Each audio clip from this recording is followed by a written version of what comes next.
The Destruction of Sennacherib by Lord Byron, 1788 to 1824.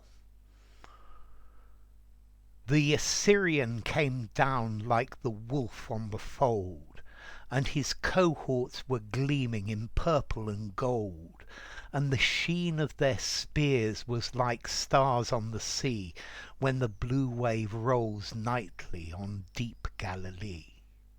Like the leaves of the forest when summer is green, that host with their banners at sunset were seen. Like the leaves of the forest when autumn hath blown, that host on the morrow lay withered and strown. For the angel of death spread his wings on the blast, and breathed in the face of the foe as he passed. And the eyes of the sleepers waxed deadly and chill, and their hearts but once heaved, and for ever grew still.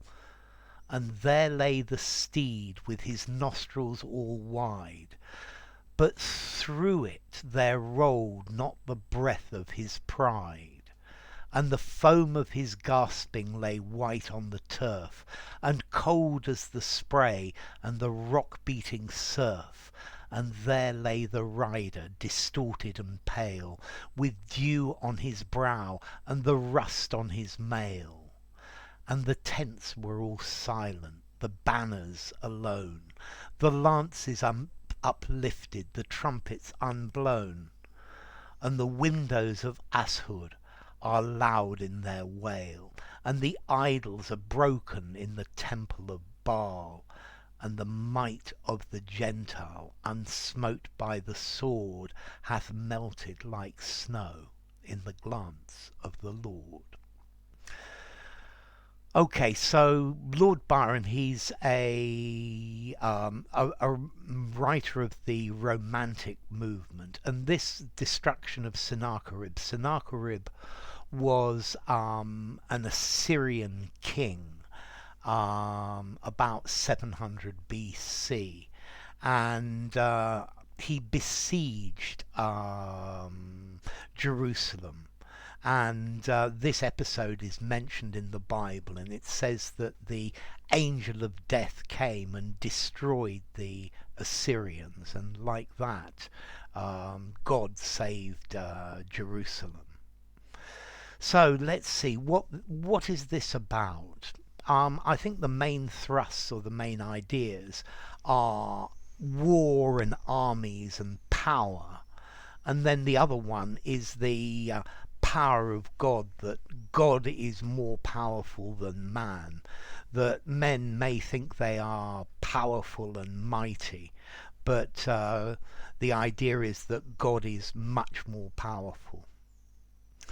So the Assyrian, Sennacherib, came down like the wolf on the fold. The fold is the place where the sheep are kept, a fold. The sheep are kept in the fold, so the wolf comes down into where the sheep are kept. Yeah, so here's a simile. Yeah, it's like a wolf coming to the sheep. And his cohorts were gleaming in purple and gold. So his cohorts, his groups of soldiers were shining, dressed in purple and gold. And I think at that time purple was the colour of kings, of important people. And the sheen of their spear was like stars on the sea. Okay, so the shine from their spears, it looked like stars shining on the sea. When the blue wave rolls nightly on deep Galilee. So the Sea of Galilee, this is a place in Israel. And he's saying that the shine of the spears was like the stars shining on the Sea of Galilee.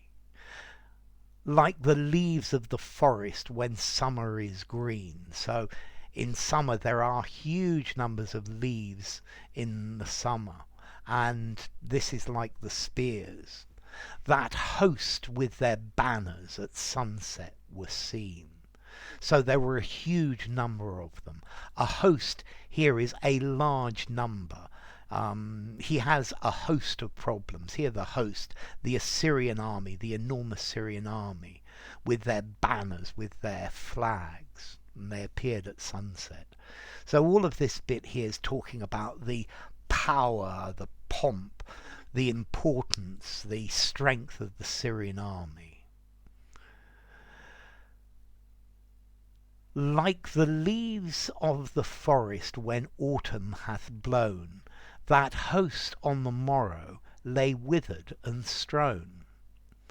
And then the poem takes a twist, and it says, it's saying that this army was suddenly destroyed. We've got the simile here of when autumn comes, all these thousands of leaves in the forest in summer. Autumn comes and it just blows them all away. Anyway, so it's saying that on the next day that army was withered, it was dried up and strown. Okay, this is an old-fashioned, unusual word from the verb to strow, meaning to spread everywhere. So the army on the next day were reduced, dried up, and spread everywhere, I think on the ground. For the angel of death spread his wings on the blast, and breathed in the face of the foe as he passed. So the angel of death came, and he breathed death. He killed the foe, the enemy, as he passed. And the eyes of the sleepers waxed deadly and chill, and their hearts but once heaved and forever grew still. So the eyes of the sleepers waxed to wax and wane, to get bigger. So the eyes of the sleeper they went wide-eyed when they saw the angel of death, and they felt cold, and their hearts but once heaved. To heave is to move, to heave a sigh. Okay, and forever grew still. So suddenly they all died. And there lay the steed with his nostrils all wide, but through it there rolled not the breath of his pride. So a steed is the horse. So this is the horse of Sennacherib, the Assyrian king. And the horse is lying on the ground with his nostrils, with his nose holes open wide. But through it there rolled not the breath of his pride. So you couldn't, the horse wasn't breathing, or it was breathing, but only just, and not in a proud way, not showing the pride of the Syrian. And the foam of his gasping lay white on the turf, and cold as the spray of the rock-beating surf. So there is foam coming from the horse's mouth, and the horse is gasping as the horse lays white on the turf, on the ground.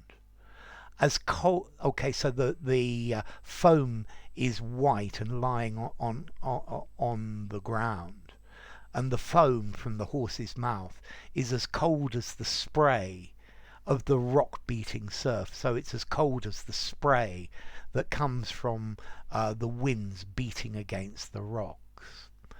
And there lay the rider, distorted and pale, with the dew on his brow and the rust on his mail. Okay, and so the rider, the king, is lying there, distorted and pallid and white-coloured, with the dew on his brow. So the dew is this water that covers everything in the morning. So there's dew on his forehead, and the rust on his mail. So mail is his chain mail, his armour. And let's see, he uses this word rust. Okay, rust is iron oxide. So Sennacherib the king would never have rusty armour. And this is saying that how his power has disappeared. And the tents were all silent, the banners alone, the lances unlifted, the trumpets unblown. and all his men had disappeared. The flags were alone without any people. The lances, their spears, were lying on the ground. They weren't lifted up, and nobody was blowing trumpets. The windows of Ashur are loud on their wail, and the idols are broken in the temple of Baal.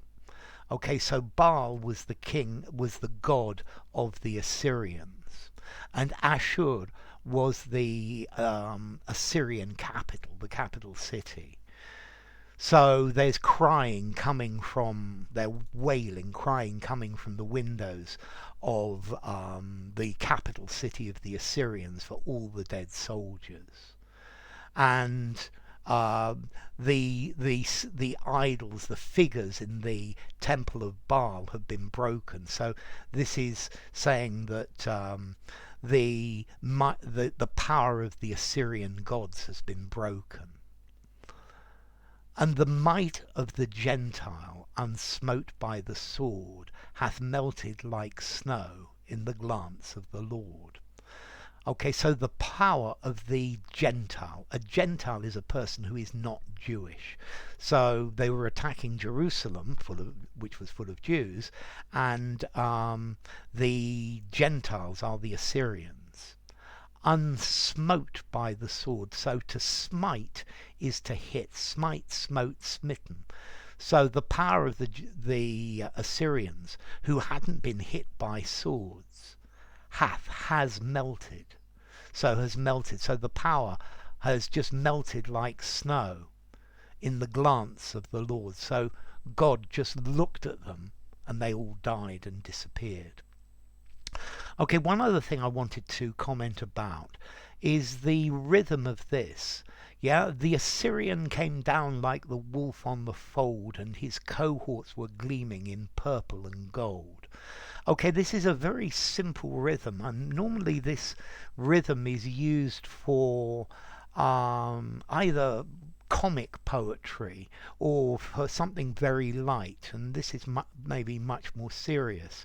And I'm wondering why he's using this beat. Maybe it echoes the rhythm of the maybe of the Assyrian horses charging or something like that. So there you go, The Destruction of Sennacherib by Lord Byron. If you enjoyed the video, give it a rating, subscribe to my channel, and I will see you soon. Bye for now. The Destruction of Sennacherib by Lord Byron.